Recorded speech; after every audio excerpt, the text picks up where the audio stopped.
Bonjour à toutes et à tous, mon nom est Louis-Philippe Lachance-Demers et je suis doctorant en éducation à l'Université du Québec à Montréal.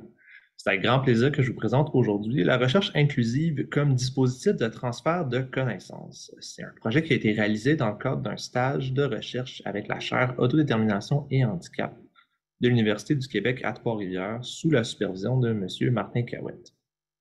On est parti d'un questionnement initial où on se demandait en fait comment les personnes qui ont une déficience intellectuelle ou un faible niveau de littératie ont accès à l'information et ou aux connaissances. Parce qu'on sait qu'on souhaite vraiment favoriser l'autodétermination de ces personnes-là et leur participation sociale.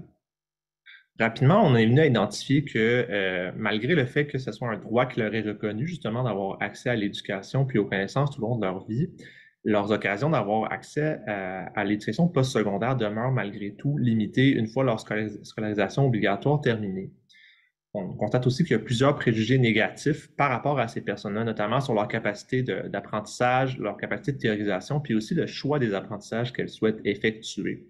Ce qui fait en sorte que le choix des connaissances qui sont diffusées vers ces personnes-là va revenir principalement à différents organismes, donc du domaine médico-social ou des OBNL, qui vont transmettre principalement des connaissances qu'elles jugent pertinentes pour ces personnes-là qui sont liées à leur mission.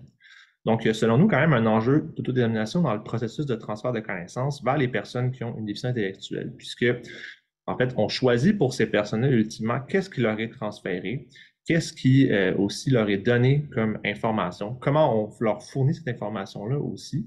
Puis, on sait que dans une processus d'autodétermination, bien, on souhaite justement que la personne ait accès à le plus d'informations possible pour faire des choix éclairés sans la présence d'une influence externe indue, hein, donc d'une personne qui viendrait de l'externe influencer les décisions de cette personne-là.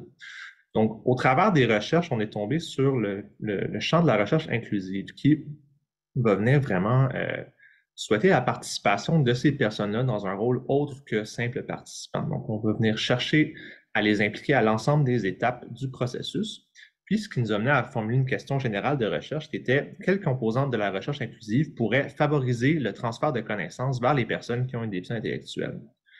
Notre méthodologie, c'était une revue narrative. Donc, on est parti vraiment d'un corpus qui a été sélectionné, qui nous semblait pertinent pour notre argumentaire.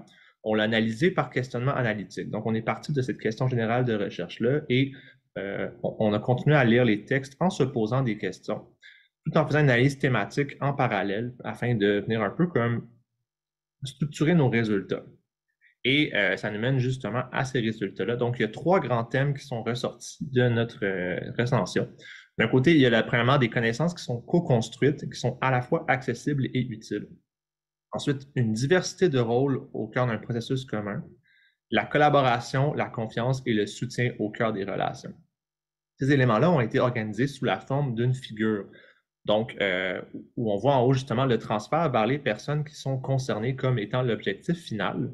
Puis, cet élément-là passe d'abord par la production de des connaissances qui sont accessibles et utiles. C'est une des forces de la recherche inclusive. Donc, en impliquant les personnes au cœur même du processus, généralement, les connaissances qui sont formulées sont déjà, si on veut, accessibles et prêtes à être transférées vers ces personnes-là, puisqu'elles ont déjà été, si on veut, structurées par les personnes qui sont concernées.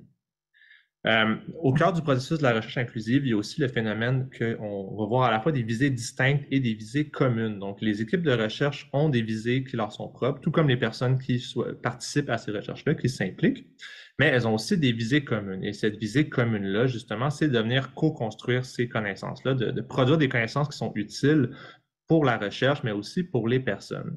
Tandis que du côté des visées distinctes, bien, on peut se répartir la tâche au sein de l'équipe. Donc, certaines personnes, par exemple, les personnes qui sont plus habituées au milieu universitaire vont pouvoir s'occuper des demandes de financement, de naviguer le processus universitaire qui est parfois plus opaque.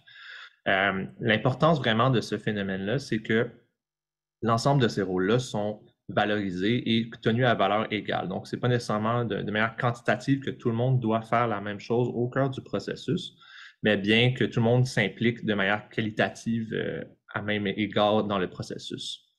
Ce qui mène justement à avoir une diversité de rôles et de contributions. Donc, ça permet quand même une certaine flexibilité sur ce plan-là. Et surtout, bien, ça permet vraiment d'aller solliciter les personnes qui ont une DI de manière active et significative. Donc, on les implique vraiment dans des tâches, on leur confie des responsabilités, on détermine avec elles vraiment la structure de la recherche. ce qui vraiment va venir dépasser, si on veut, le simple rôle de participant, le simple rôle aussi de consultant ou on va dire de tokenisme au sein de la recherche. Au niveau de nos perspectives, bien, on voit quand même dans ce phénomène-là, dans le processus de la recherche inclusive, la perspective peut-être d'élaborer un dispositif pédagogique universitaire, donc sous la forme d'un cours, si on veut, qui serait donné à ces personnes-là.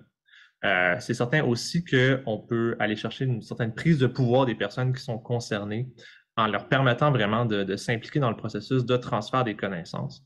Et finalement, ben, ça vient aussi démocratiser l'accès aux connaissances pour ces personnes-là. Donc, j'espère que vous avez apprécié la présentation. Je vous remercie pour votre écoute.